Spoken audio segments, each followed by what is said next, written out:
Karim Baïna, enseignant-chercheur à l'École nationale supérieure d'informatique et d'analyse des systèmes de l'Université Mohammed V de Rabat.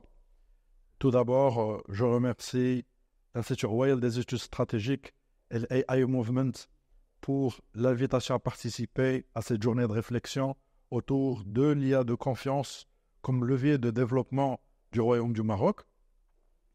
Par rapport à mon intervention, j'ai souligné le fait que le Maroc a été classé 6e dans le Government AI Readiness Index année 2023 qui est issu de Oxford Insights, derrière l'Afrique du Sud, l'Égypte, la Tunisie, le Rwanda. Et le message également, c'est que l'UNESCO a pu détecter que le Maroc, par rapport à la croissance du volume de publications entre 2012 et 2019, il se retrouve parmi les 5 premiers, derrière l'Inde, l'Ukraine, la Russie et d'autres pays, ce qui montre que le Maroc il commence à être visible côté publications scientifiques autour de l'IA. Mon intervention a porté surtout sur l'aspect recherche.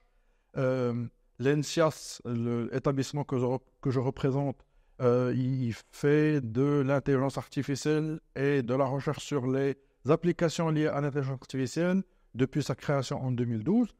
en 92, les 10 dernières années, on a remarqué que les 4 domaines majeurs où l'ENSIAS effectue ses recherches sont tout ce qui est cybersécurité, santé, smart cities et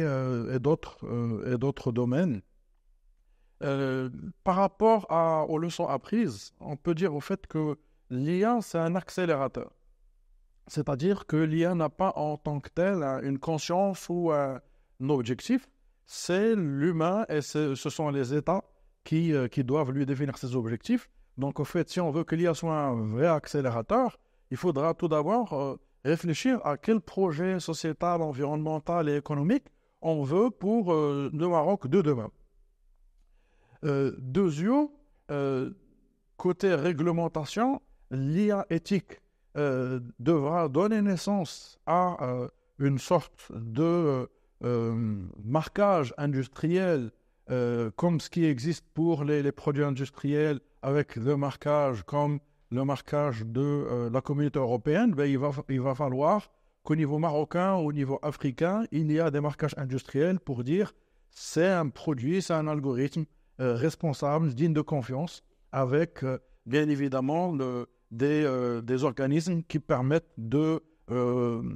valider cette conformité ou pas et vérifier ces exigences de confiance. Troisièmement, une recherche en IA qui marche, c'est une recherche qui fédère le public et l'industrie à travers des publications communes, à travers des brevets communs, à travers du concadrement de projets doctoraux. Et notamment, j'ai souligné un success stories d'un projet de recherche à l'ENSIAS, qui est un projet autour de la mine intelligente qui réunit l'Université Mohammed V de Rabat et l'ENSIAS, et donc l'ENSIAS, l'Université Qadir Iyad de Marrakech, l'École nationale supérieure des mines de Rabat, avec des institutions industrielles qui sont Managem, Reminex, qui est le laboratoire de recherche de Managem, la Fondation Masser, bien évidemment soutenue et financée par l'Agence de développement du digital, le ministère de l'enseignement supérieur et de la recherche scientifique et de l'innovation. Et donc, il va falloir développer des ponts entre l'université publique, privée et le secteur industriel pour qu'il y ait vraiment de la recherche en IA qui a du fort impact sur le développement au Maroc. Je terminerai par un 4e élément, c'est le développement de data hub souverains qui contiennent au niveau national des data de qualité contrôlée et qui permettent au fait de mutualiser de la data qui est vraiment le cœur de toute innovation et recherche en intelligence artificielle. On parle beaucoup de cloud souverain Mais aujourd'hui, il va falloir également développer, en plus des stratégies, en plus de l'alignement de l'IA vers ces stratégies, en plus de l'infrastructure à travers des clouds souverains, on devrait développer des data hubs nationaux pour pouvoir booster cette recherche en intelligence artificielle. Alors,